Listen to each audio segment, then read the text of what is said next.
Welcome to my YouTube channel. I'm Dr. Emma Kamau.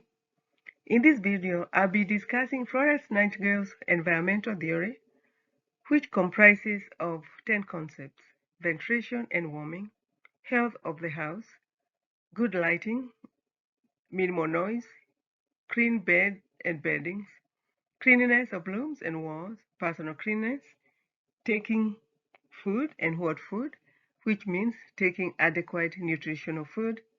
And it's important to note that patients require sociological factors such as adequate food, clothing, and shelter, and other needs, psychological factors such as patient being observed for any symptoms in their sickness, emotional needs, and other related issues to ensure compassionate and holistic patient care is provided.